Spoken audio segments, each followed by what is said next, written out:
Hola y bienvenido a mi podcast médico, donde hablaremos de temas de medicina en general, así como de salud para la comunidad y donde daremos nuestra opinión acerca de temas variados que involucren la medicina y los ámbitos actuales. Y recuerda que tú mismo eres el que tiene que cuidar su propia salud. No hay mejor salud que la que no se pierde. Yo soy Eduardo y comencemos. El día de hoy vamos a hablar de una enfermedad que definió nuestra historia por la gran mortalidad, por el número de fallecidos que hubo en su momento, y esta es la peste negra. La peste negra es una enfermedad infecciosa causada por una bacteria que es la Yersinia pestis. El ciclo de vida de esta bacteria comienza en una pulga. Esta pulga infecta comúnmente a los roedores o animales salvajes. Nosotros los humanos somos huéspedes incidentales que nos contagiamos al entrar en contacto con estos roedores o animales salvajes. A lo largo de nuestra historia, esta bacteria causó 3 epidemias, pero la más reconocida es la del siglo XIV en Europa y provocó la muerte de aproximadamente 50 millones de personas. En varias investigaciones históricas se indican que falleció el equivalente al 60% de la población que vivía en Europa en ese entonces. Aún en nuestros días, esta bacteria sigue siendo endémica en Asia, África y América. Hablemos un poco de los antecedentes históricos de esta enfermedad.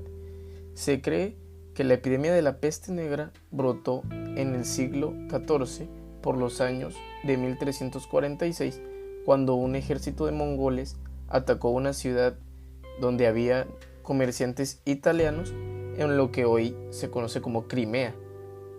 Como sabemos, en la antigüedad las guerras comenzaban sitiando una ciudad, lo que ocasionaba que ésta quedara aislada para que nadie pudiera salir y matar a los pobladores de hambre. Pasaron muchos meses en el sitio de esa ciudad y se cree que el ejército de los mongoles llevaba con ellos los roedores que tenían las pulgas donde vivían estas bacterias. Después del sitio de la ciudad, los comerciantes italianos huyeron hacia Constantinopla. Una vez que ellos llegan a la ciudad, los tripulantes de los barcos italianos comenzaron a fallecer de una nueva enfermedad, pero las autoridades de esa ciudad de Constantinopla decidieron ignorar el aviso de esta nueva enfermedad porque no querían perder su dinero invertido en el viaje ni sacrificar sus riquezas, ni el comercio con otros países, por lo que permitieron que estos barcos regresaran a Italia y explicaron que no era ninguna nueva enfermedad, sino la atribuían a enfermedades ya de esa época. Entonces permitieron que estos barcos, con el roedor infectado y con las personas infectadas de peste negra, regresaran a Italia. Como es de esperarse, una vez que llegaron a los puertos italianos, la pulga pudo continuar su ciclo de vida en las costas con los roedores que ya habitaban ahí. Y así se facilitó la propagación de esta enfermedad, primero en Italia y luego al resto de Europa en los barcos que viajaban de ahí. En esas épocas se conocía muy poco de las pandemias y por lo tanto no se tenía la capacidad de organizar medidas efectivas para combatirlas. La mayoría de las personas creían que la peste y las enfermedades masivas eran un castigo divino. El golpe de esta enfermedad duró hasta el año de 1351, o sea que tardó casi 5 años, que fue cuando comenzaron a disminuir las olas de contagios y las grandes ciudades ya habían perdido a la mayoría de sus habitantes. En otras épocas se presentaron más brotes de esta enfermedad, pero ya no causaron el mismo impacto que en la primera oleada, porque ya se tenían más conocimientos sobre las enfermedades masivas y ya se podían implementar estrategias para disminuir las tasas de contagios, como son las cuarentenas y el aislamiento de las personas enfermas. Bueno, y ahora, ¿cómo se ha estado comportando esta enfermedad actualmente? Durante la primera década del siglo XXI se notificaron 21.725 casos con 1.612 muertes, o sea que esta enfermedad actualmente tiene una tasa de mortalidad aproximadamente del 7.4%. La mayoría de los casos que se reportaron fueron en África. En Estados Unidos, desde los años 2000 hasta el año 2009, se informaron de 57 casos con 7 muertes. El factor de riesgo más importante para contraer esta enfermedad es la exposición al insecto vector y al roedor infectado con este en un área donde la enfermedad esté activa, donde haya reportes de casos, zonas con plaga de roedores o cabañas en zonas con climas cálidos, donde no haya una regularización de los roedores ni de animales silvestres. Regularmente, en las zonas urbanas y pobladas no hay tránsito de esta bacteria. ¿Y cómo es que nosotros nos infectamos de esta enfermedad? Esta bacteria se transmite a las personas a través de la mordedura de las pulgas de las ratas o también por el contacto directo con los fluidos infectados de animales salvajes o de personas que ya estén infectadas. En los humanos, la peste negra tiene 3 formas clínicas principales que son regularmente evolutivas, o sea que pase de una forma clínica a la otra. La primera va a ser la forma bubónica. Regularmente, después de que la bacteria ingresa a nuestro organismo, evade nuestro sistema inmune y comienza a replicarse en nuestros ganglios linfáticos. En este punto se comienzan a presentar síntomas como malestar general, fiebre alta, vómitos, dolor de cabeza. Conforme progresa el crecimiento de los ganglios, al reproducirse la bacteria y al aumentar la inflamación local, se van formando los bubones. Estos bubones son masas inflamatorias muy dolorosas y pueden presentarse en cualquier parte de nuestro cuerpo. La siguiente forma es la peste septicémica. Conforme pasan los días, la bacteria sale de esos ganglios linfáticos hacia la sangre y se distribuye por todo nuestro cuerpo.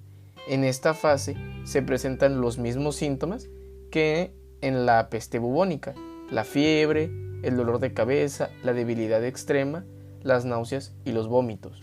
La última es la peste neumónica.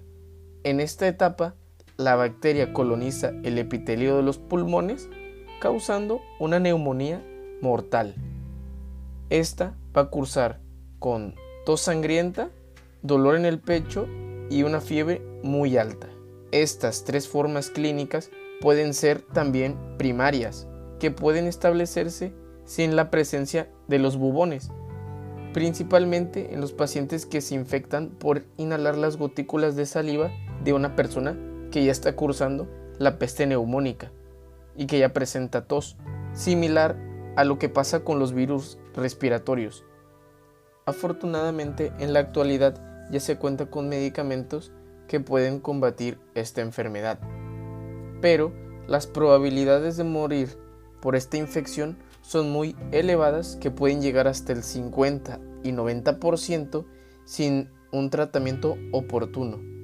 También hay que reconocer que, aun con el tratamiento oportuno, la mortalidad puede ser de entre el 5 y el 15%, como ya lo vimos anteriormente, con una media del 7%, que es la que tenemos actualmente.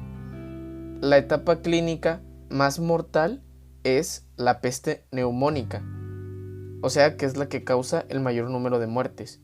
Actualmente los medicamentos que se utilizan para tratar esta enfermedad son los antibióticos del tipo aminoglucósidos, como puede ser la gentamicina o la streptomicina.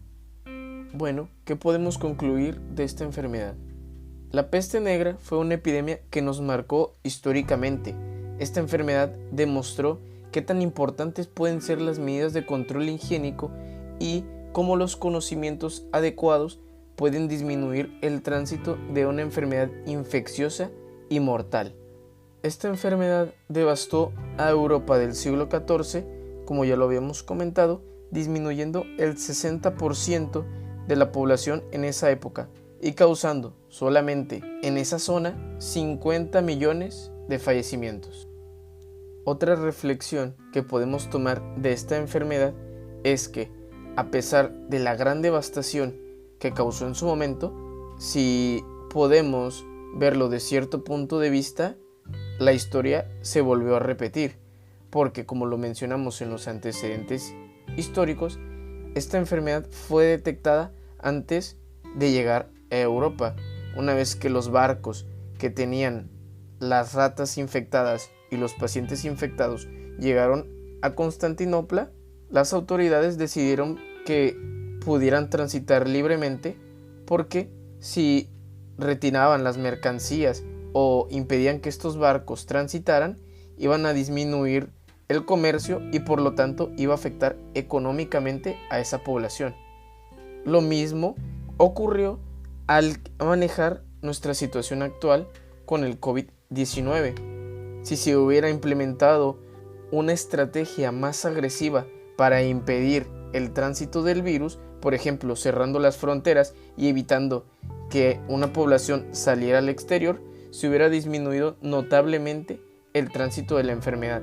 Pero muchos países optaron por continuar con el comercio, con los viajes, y entonces el resultado al final fue el mismo. No se logró detener el tránsito de la enfermedad y al final la economía terminó siendo golpeada. Entonces, tal parece que 700 años después de una pandemia que casi redujo la mitad de la población de ese entonces, no nos enseñó nada. Yo soy Eduardo y muchas gracias por escuchar.